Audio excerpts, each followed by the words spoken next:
Assalamualaikum warahmatullahi wabarakatuh. Perkenalkan, nama saya Nabila Novitasari, nomor absen 20.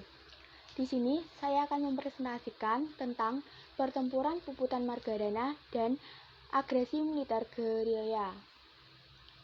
Pertempuran Puputan Margadana merupakan salah satu pertempuran antara Indonesia dan Belanda dalam masa Perang Kemerdekaan Indonesia yang terjadi pada 20 November 1946. Pertempuran ini dipimpin oleh Kepala Divisi Sunda Kecil Kolonel I Gusti Ngurah Rai. Latar belakang tahu sebab terjadinya. Serangan terhadap pasukan Ngurah Rai sewaktu ia pergi ke Yogyakarta. Serangan terhadap pasukan Ngurah Rai membuat pasukan Porak-Poranda menyebabkan ia menyerang Belanda pada malam hari. Penolakan ajakan kerjasama Belanda oleh Gusti Ngurah Rai. Kronologi. I Gusti Ngurah Rai memerintahkan pasukannya untuk merebut senjata polisi dari NICA yang ada di kota Tabanan. Perintah itu dilaksanakan pada 20 November 1946. Setelah itu, pasukan segera kembali ke desa. Pada 20 November 1946 sejak pagi-pagi buta, tentara Belanda mulai mengadakan pengurungan terhadap desa Marga. Lebih pukul 10.00 pagi, mulailah terjadi tembak-menembak antara pasukan NICA dengan pasukan Ngurah Rai. Pada pertempuran yang seru itu, pasukan bagian depan Belanda banyak yang mati tertembak. Belanda segera mendatangkan bantuan dari semua tentaranya yang berada di Bali ditambah pesawat pengebom yang didatangkan dari Makassar. Akhir dari peristiwa. Pasukan Ngurah Rai mengadakan puputan atau perang habis-habisan di desa Margadana, sehingga pasukan yang berjumlah 96 orang itu semuanya gugur, termasuk Ngurah Rai sendiri. Di pihak Belanda ada lebih kurang 400 orang yang tewas. Untuk mengenang peristiwa tersebut pada tanggal 20 November 1946, dikenal dengan Perang Puputan Margadana, dan kini pada bekas arena pertempuran itu didirikan Tugu Pahlawan Taman Pujaan Bangsa. Tokoh perjuangan Perang Margadana, I Gusti Ngurah Rai. Kolonel TNI Anumerta I Gusti Ngurah Rai lahir di desa Carangsari, Petang, Kabupaten Bandung, Bali, Hindia Belanda. 30 Januari 1917, meninggal di Marga, Tabanan, Bali, Indonesia. 20 November 1946 pada umur 29 tahun.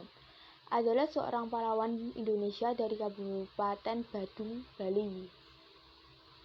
Selanjutnya, latar belakang agresi militer 2. Belanda masih ingin menguasai Indonesia dan berusaha untuk mengingkari perjanjian Renville.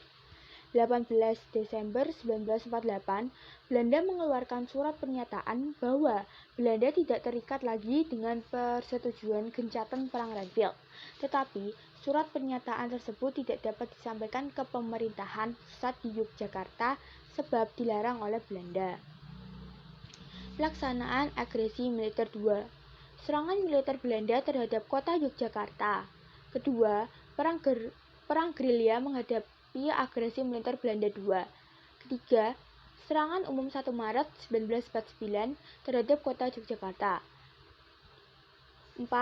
Menarik dukungan internasional dalam upaya menghadapi agresi militer Belanda 2. Serangan umum 1 Maret 1946 terhadap kota Yogyakarta.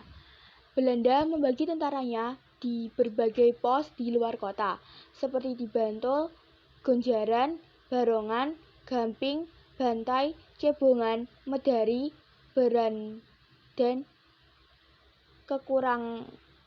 Kakurang untuk membentuk benteng stelsel guna untuk menghadang gerak maju para gerilya dari luar kota.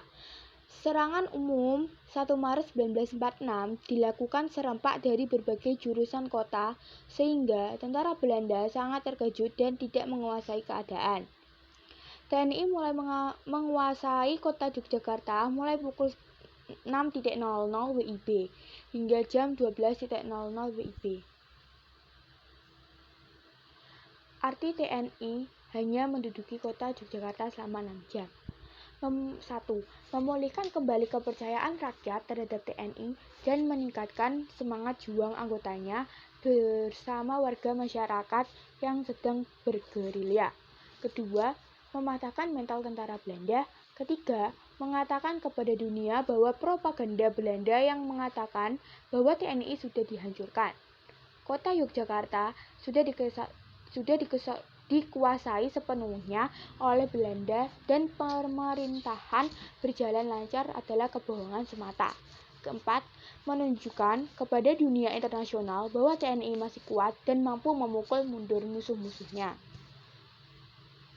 Sekian dari saya, kurang lebihnya mohon maaf.